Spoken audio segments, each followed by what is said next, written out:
What is going on, guys? It is Thursday afternoon, just finished my last exam, so now I am on break completely.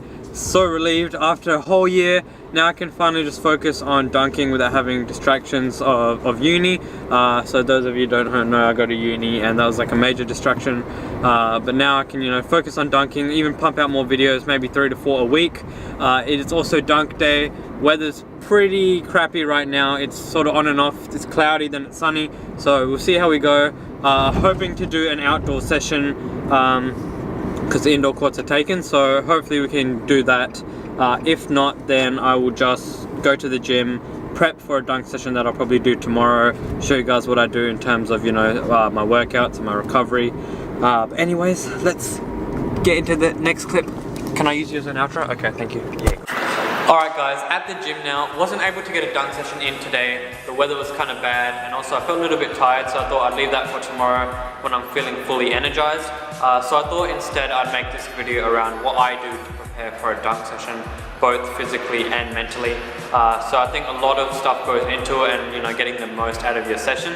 I think some people just wing it and just go into it, not really preparing their bodies or their mind. And that can take a toll on them as well, so I wouldn't recommend that, and I'll show you what I do and what has really worked and really increased my performance during dunk sessions. So the first thing that I do is try to activate my muscles for the dunk session. This can be, because I've been sedentary for a few days, my muscles have sort of just fallen asleep, I've become a little bit lazy. So I like to activate my muscles with movements like deadlifts, even some core movements, something that's a compound movement and involves major muscle groups. I typically just will do deadlifts with a really lightweight, maybe a plate each side. I'd focus on speed, and I'd really make sure I'm going as explosive as possible. I might at sometimes go a little bit heavier, maybe a moderate sort of percentage of my 1 rep max, maybe around 60%. But usually I'll keep it nice and light, keep the focus on speed, and really keep the focus on squeezing my muscles, trying to activate them and just priming them and getting them ready for the dunk session. And then obviously core plays a major part, so I'll do a couple core exercises. Again, not a full workout, but just some exercises just to sort of activate my core and get it ready. From there, once my muscles are now activated, I'll move on to exercises for my joints, so mainly my jumpers knee rehab. This will just make sure that my knees won't get sore throughout the dunk session, making sure that they're in optimal condition. I've rested them. Mind you that I'm rehabbing them the whole week, but it's just that doing it the day before helps and just spreads that little bit of icing on the cake. So I do that. I just do my normal rehab exercises, which you guys have seen in previous videos, whether that be the single leg extensions, assisted band extensions, single leg squats with a band, half squats, things like that. That will really sort of just keep my knee safe, get it in a good condition for the dunk session. And then usually if I do that throughout the week and then do it a day before as well, then I don't really have any knee problems. And then I also do things like icing as well. So once my muscles are now activated and I've also sort of just done my rehab things for my joints, from there I'll just move into some stretching, some mobility work, just to make sure that my muscles are in a good condition. Activating them is one thing, but then making sure that they're not tight and they're nice and loose, they're ready to go, is another thing. So making sure that you're doing that is super important. I just do a static stretch.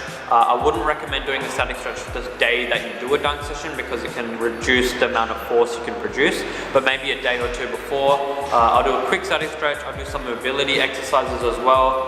I'll foam roll. I'll try foam roll early in the day before the dunk session day. That will really help loosen up my muscles as well. And those things will really help. So now I've got my muscles primed, I've got them activated, I've got my joints healthy, and I've got my muscles loose as well.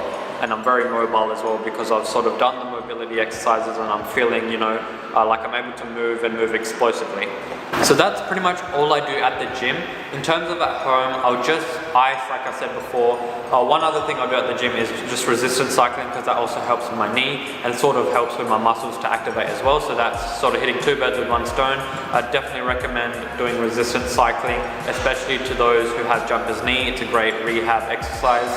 So do those, and then at home, I'll just ice, rest, things like that. But in terms of mental preparation, I think one thing I really face as a roadblock is trying to get motivated, and that will really affect my dunk sessions. You know, if I'm just going in not really motivated to give it my best, and that will really affect my performance. So one thing I found that motivates me and gets me in the right mindset for a dunk session is listening to music and visualizing success, visualizing what I want to do. So for example, one of the biggest goal I'm chasing right now is to get my first dunk on 10 feet. So what I'll do beforehand is I'll listen to music that will motivate me, and at the same time I'll sort of visualize me getting that dunk and all the hard work I've done up to that moment. And that will really sort of get me in that right mindset, get me pumped, get me going to actually get that dunk. You know, I've replayed that in my head thousands and thousands of times.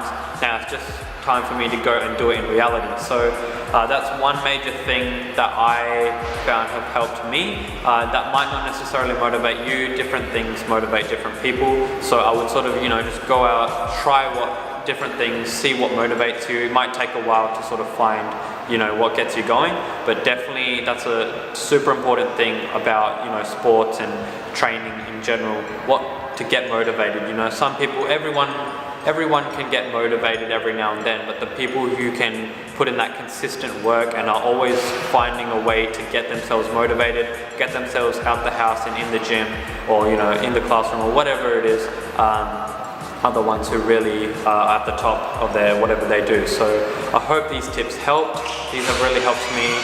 Make sure to like, subscribe if you haven't already. A lot more vids coming soon. 2 to 3 now that I've finished uni.